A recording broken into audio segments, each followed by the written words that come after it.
Hey everybody, what's going on? It's Kareem Jackson giving you a message saying up to you, good morning, good morning. I am crazy, so totally glad that you guys are here. You guys saw those local commercials. That was actually William Haskell, brother. You know, William Haskell has it going on. He's got those great brim hats, great brim life night events. Their stuff as a celebrity stylist. You guys saw him on the show this the other day. You guys, this is going to be a really, really awesome, fun show.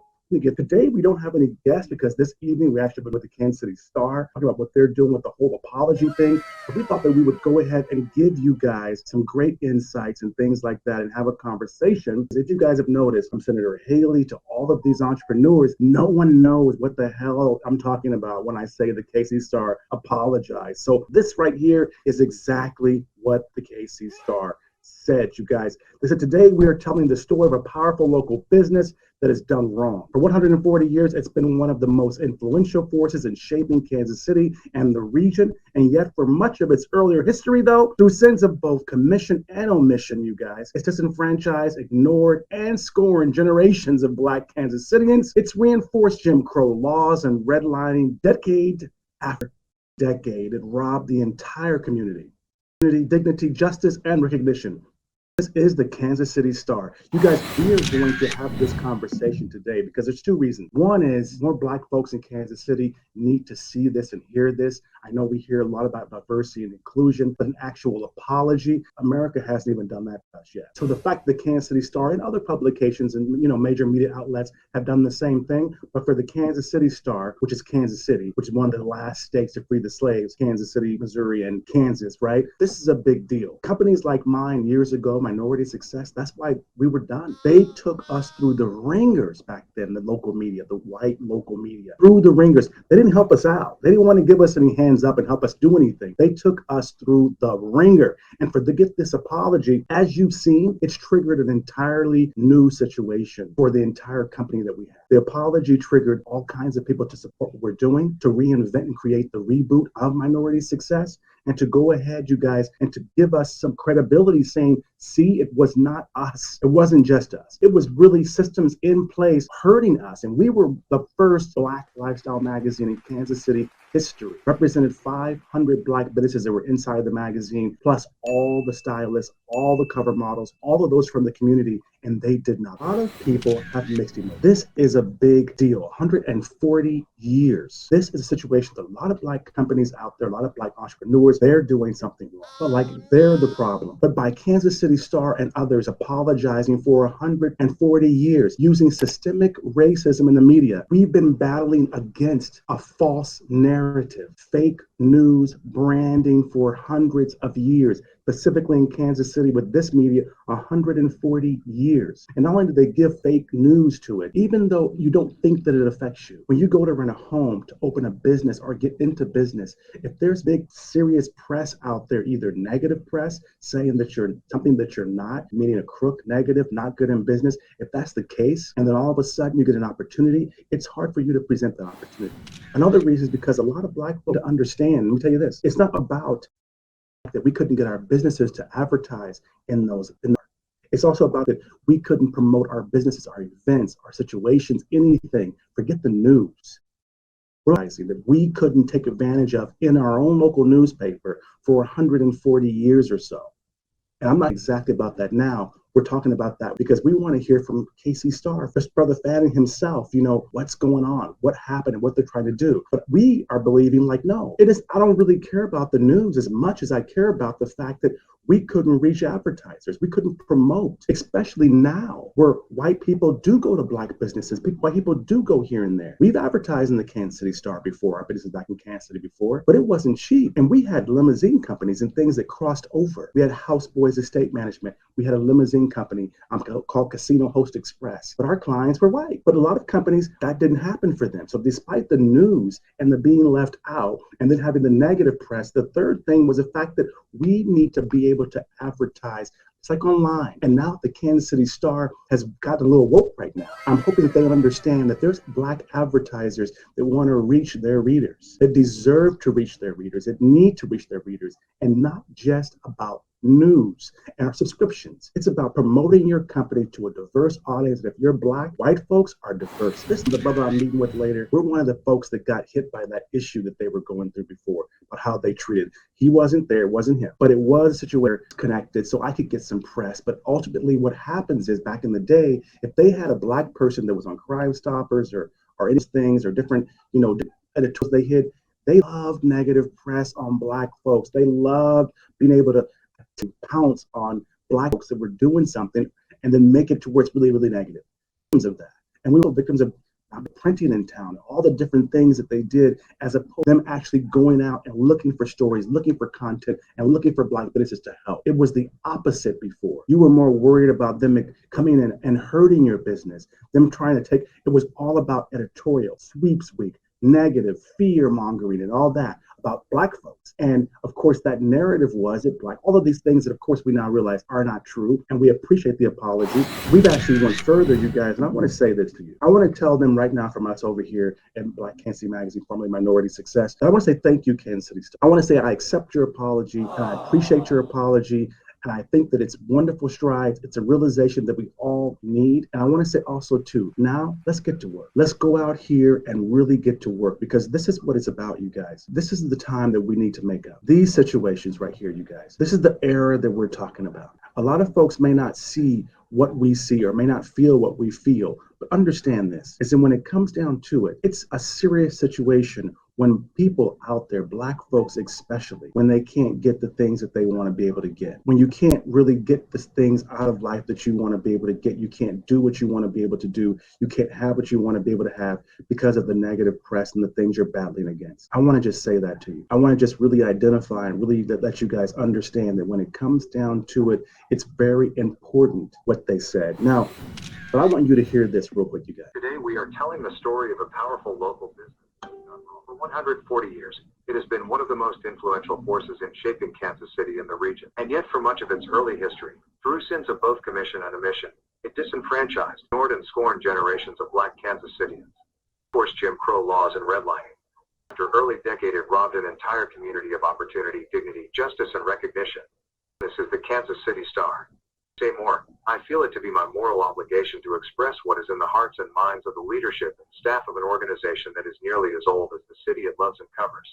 Sorry. The City Star prides itself on holding power to account. Hold up the mirror to ourselves to see the historic role we have played, through both action and inaction, in shaping and misshaping Kansas City's landscape. In our history, past time for an apology, acknowledging, as we do so, that the sins of our past still reverberate today. This memorial of George Floyd in Minneapolis beneath the knee of a white police officer ignited protests worldwide over racial injustice. In doing so, serious stuff. And for those of us that are under 60 that are in business in Kansas City specifically, or the United States overall in general, this is very specific and very meaningful to us, because at the end of the day, we wondered back in the day, everybody knows, we wondered why it was so hard for us to get things done. A lot of times on my show here, when I have my guests, I like to make sure that they tell folks about the fact that they're Black, that their customers are Black, they support from their Black family, and they got support from their Black community. A lot of folks, that's part of the narrative that this Kansas City Star is apologizing for. Also know that in the day when it comes down to it, they're also understanding the reason why it's harder for us, leases in certain areas, business license in certain areas, to get into certain situations, is because of the narrative that the Kansas City Star is now apologizing and fixing right now. Also say that for you out there, white people, instead you're in America, around the world for the general, this is a wake-up call for you. Stand there quietly by the sides and listen to this and then not understand what it means.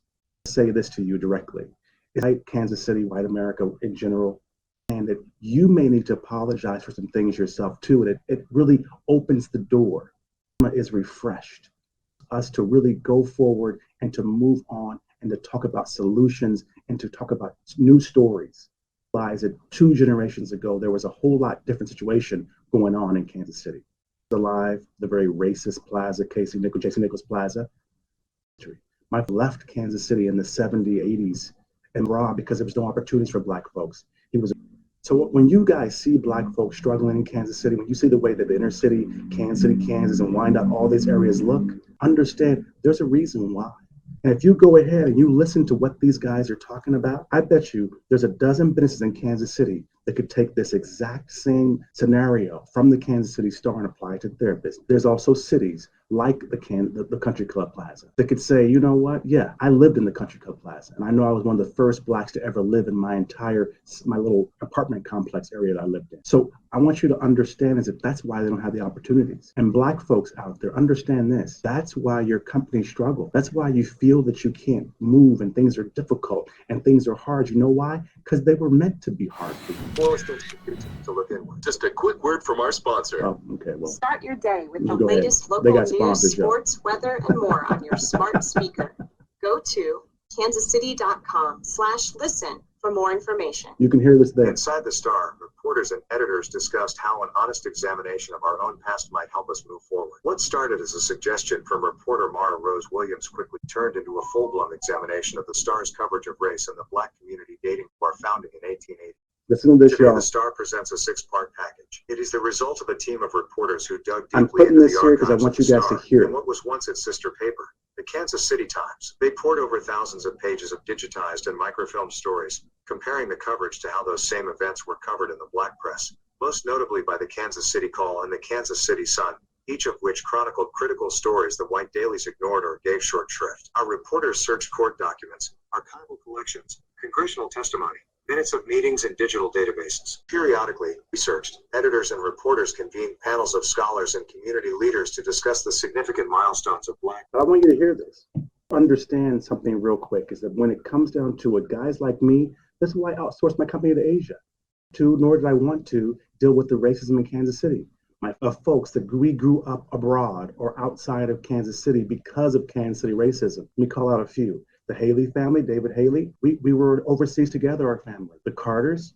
What happened was we believed in the black community because of many things like the press and negative press, that if we didn't leave or get our kids out of the city to go to different schools or at least out of the neighborhood, there'd be issues. And it's not just about how they talk and how they walk and who they're around. It was the fact that they were battling a negative stigma. And now with the whole Black Lives Matter movement, which is triggered this whole apology thing, it's the same situation. But now with the apology, I want to be honest, black folks, we know this. It's nice to hear them say it. It's nice to have an apology. And let me tell you, those of you that are downplaying their apology and more concerned about what you're going to get and what now and all that crap, just surrender and absorb the apology right now for 1 second. I want you to look at this. Tell me that when you see this apology, you don't feel a certain way. You see what I'm talking about? Because when it comes down to it, you guys, you know right now that for a lot of you guys out there, you have thought a certain way about black folks. When it comes to diversity and inclusion, another thing I'm going to say to you real quick is that a lot of the old guard, diversity and inclusion is about hiring us in, access,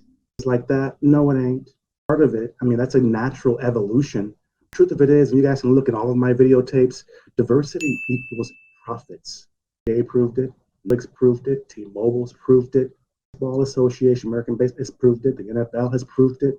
These like Atlanta, Chicago, California, Kansas City for that matter, proved it.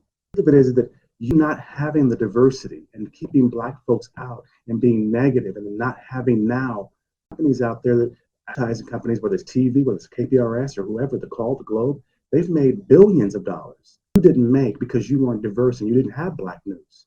The blessing that God gives us because of the racism and discrimination that was there, the blessing is that we overachieved to get our news regardless of what you were going to say or what you didn't want to say.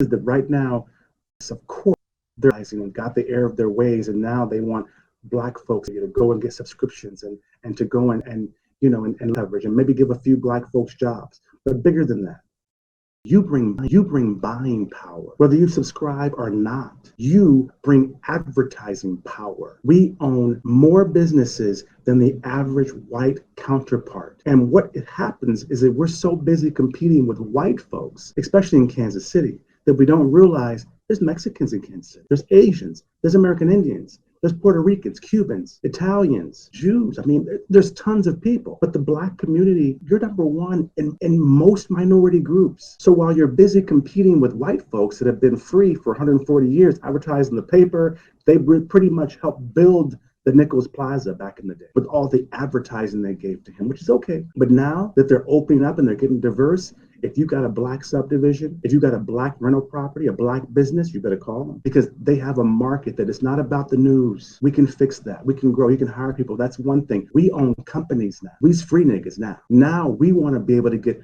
affordable advertising rates in the Star. We want to be able to get features in the Star. We want to be able to showcase Kiona. Kiona needs to have a real estate section in the Star. Show her homes. And you want to know why? Not because there's black readers, there's white readers. And now white folks ain't all racist. Matter of fact, black is trending. Now people want to reach with black people. They don't care what color you are. When they look in an ad, they need to see us. That's the power. We don't need the jobs as much. We don't need the exposure as much. We need to be able to know that we got cheap advertising. Give us that break to reach your market. You're going to feature us with the writers and things. Okay, that's great. But feature us in a way to help build these entrepreneurs, to showcase entrepreneurs. That is the power of what Bannon is doing right now at the Star. If you don't believe me, there's more. Life in Kansas City that were overlooked or underplayed at the time.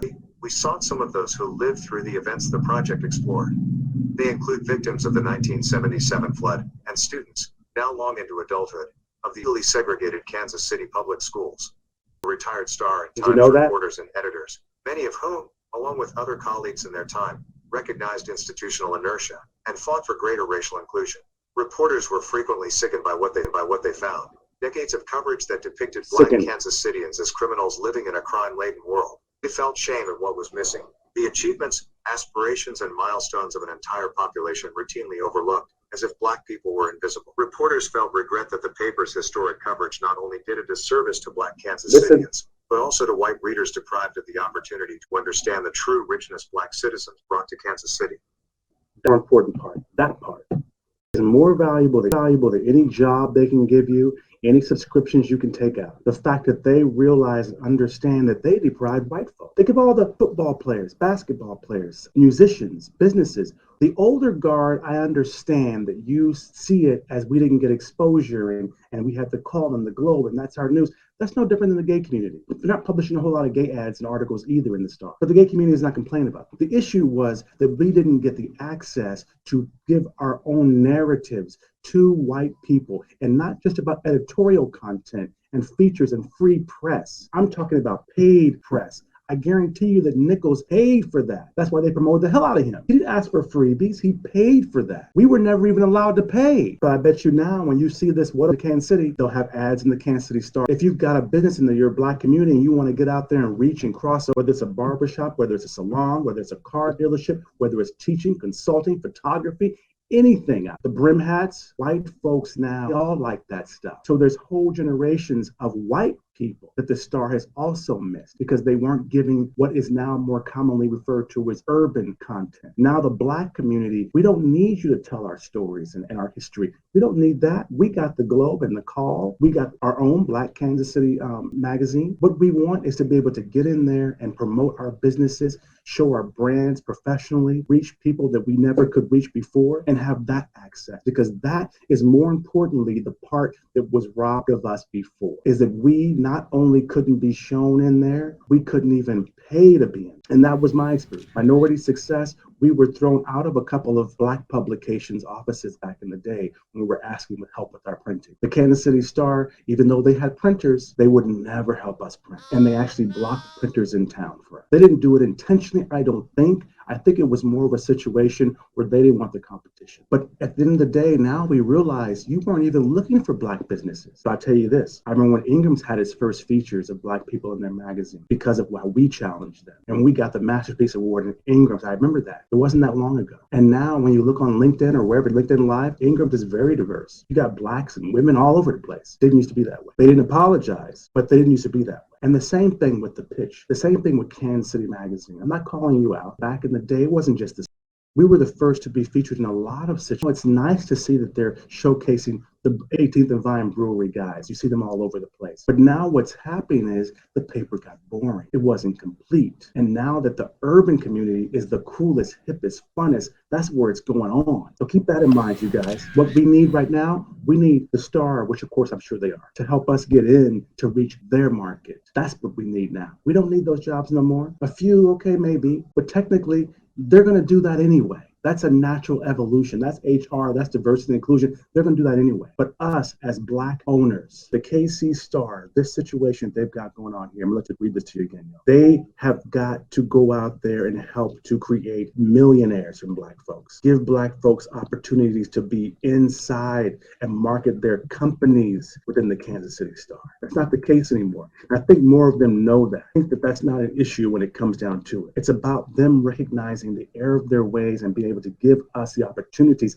And it's not about free press and news. Let me tell you this. The reason why they probably didn't care about us back in the day because they didn't care about no free press and news. But now, as free Negroes in Kansas City, we have companies now. We have advertising budgets. We spend $4 trillion every single year. We're one of the largest travel markets on earth, Black people. And I guarantee you, after Trump and COVID and Kansas City racist crap, every Negro in Kansas City is trying to go somewhere. They're going to be, I don't care if they're going to Worlds of Fun. I don't care if they're going somewhere to get out of the city right, as soon as they can. Understand that. We're talking about the whole Kansas City apology thing, and my perspective is a little bit different than most Black media perspective.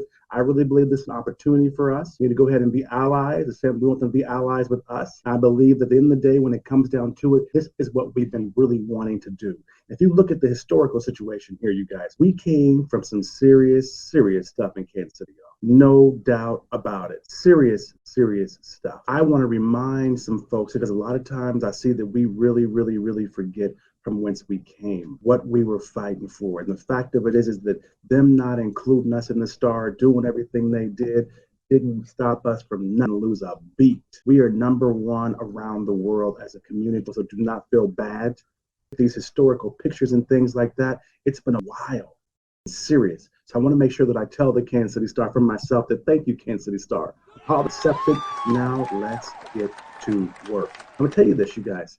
What they've written, it's really an eye-opener, and more so for them. Most newspapers of the early Listen to this. 20th century. This is a white newspaper produced by white reporters and editors for white readers and advertisers. Yes. Having the Star or Times thrown in your driveway was a family tradition, passed down to sons and daughters, but not in Black families. Thank you. Their children grew up with little hope of ever being mentioned in the city's largest and most influential newspapers, unless they got in trouble. Portrayals of Black Kansas-Citians buttressed stereotypes and played a role in keeping the city divided. Facts. In the pages of the Star, when Black people were written about, they were cast primarily as the perpetrators or victims of crime, advancing a toxic narrative. Meantime, was down. And the Times wrote about military action in Europe, but not about Black families whose homes were being bombed down the street. Cultural icons that Kansas City would one day claim with pride were largely overlooked. Charlie Bird Parker didn't get a significant headline in the Star until he died, and even then, his name was misspelled and his age was wrong. Businessman J.C. Nichols' advertisements promoting segregated communities ran prominently in the Star and Times. Who did the Country Club Plaza was a protege of the Star's founder, William Rockhill Nelson, who enthusiastically supported his effort. Hey, you guys, I'm just letting you know, we're about done with the show. I'm done with that. I don't want to pre-preach you tonight. I don't want to say that to you. But I just want to say, Black people, I love you, Black people. I am so proud of what you have overcome. At the end of the day, despite all of that stuff, that you are, companies are still there, like Gates, like KPR, so many historical Black companies, my family as well, included you guys. You guys are still there, and you're prospering. Your communities are growing, and we are global. There's Black Kansas City folks all over the world, and we can actually grow in our own town, too. We can support each other.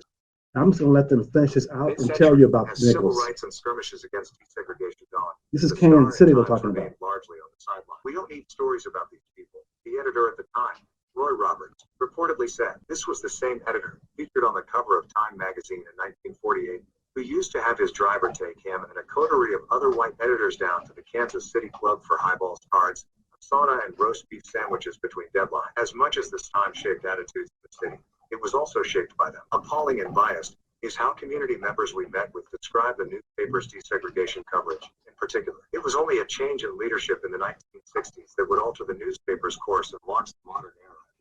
It effectively starts off where a young reporter named Charles W.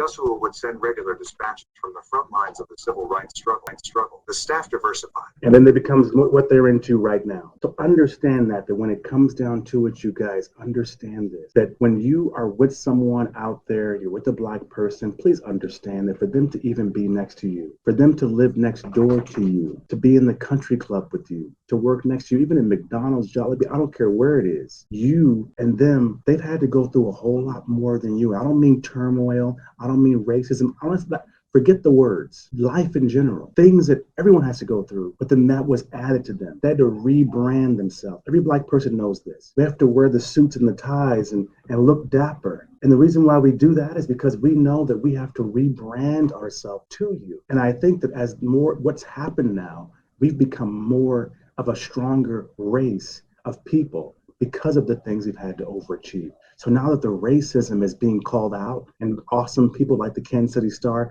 Bannon is apologizing, and now other companies are doing it, now that other countries are soliciting us for marketing, for tourism, for investment, Black dollars. And now when we realize that when there's less and less racism, like there is around the world. So anyway, once again, you guys, I want to say thank you to the Kansas City Star. I'm looking forward to meeting with you guys later on. Thank you for you guys apologizing for all of that. My parents, my grandparents, great-grandparents are from Kansas City. I'm glad that you guys finally did this. Thank you to all the Filipinos that are watching and supporting Black lives in America right now.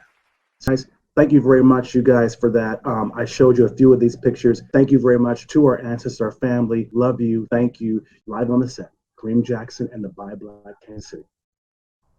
Have a good day, you guys. Oh, and go out there and buy something Black today. Cheers.